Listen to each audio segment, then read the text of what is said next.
He looked down at his notes. To close out this evening's program, we're going to play a very different piece of music in a very different musical style. It's what we call bluegrass music. Those of you who listen to Reverend Fisher's morning devotionals have already heard music like this.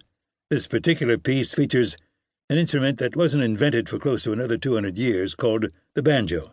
This is Foggy Mountain Breakdown. Edward queued up the CD. After a moment, the music began to sound. He leaned back and just listened to Earl Scruggs picking. Edward could play the banjo, but it wasn't his best instrument, and he enjoyed hearing it played by a master.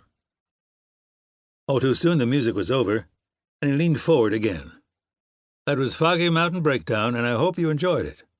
Thank you for being with us this Sunday evening for Adventures in Great Music on the Voice of America Radio Network, sponsored by the Burke Wish Book, where you can order anything you need or want.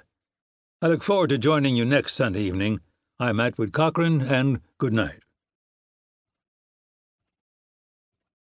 A few weeks later, Lucille Cochran turned from the front door's peephole. "It's for you, dear." "How do you know?"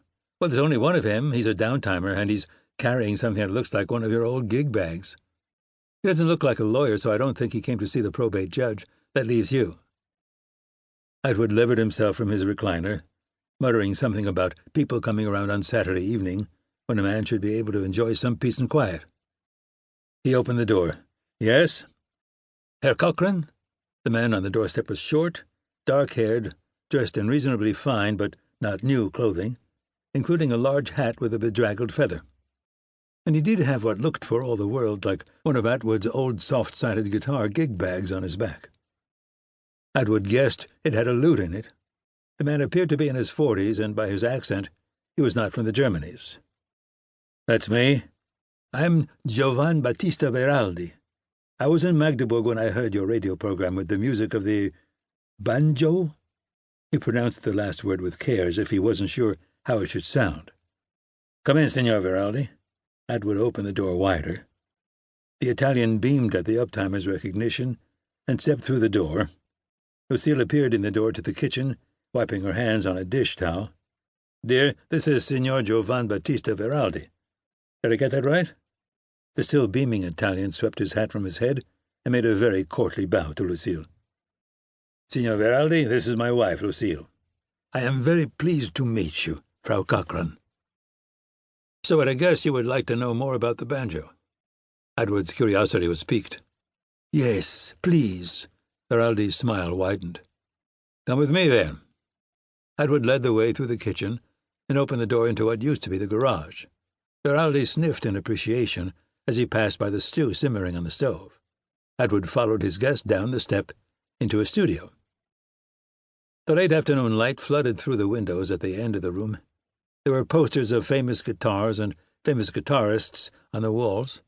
The room was furnished with a couple of stools and music stands, plus a table under the windows and another at the other end of the room. There was a black cabinet in one corner, and leaning up against it were several odd-shaped cases. "Where are you from, Signor Veraldi?" Atwood gestured to one of the stools, but the Italian stood, looking around with eyes wide.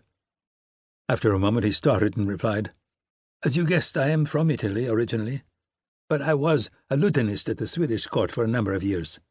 I left not long ago. The pay was good, but the weather—" He shivered, and they both laughed. "I've been working my way back to Italy. I'm not in a hurry, but it will not be long now before I am back in the land of fine music and olives. I miss olives." Veraldi's German was better than his own, Atwood decided. His accent gave it a lilt that neither uptimers nor native downtimers gave it. "It is always good to return home," Atwood said. "True, and I've been gone for a long time," Veraldi replied.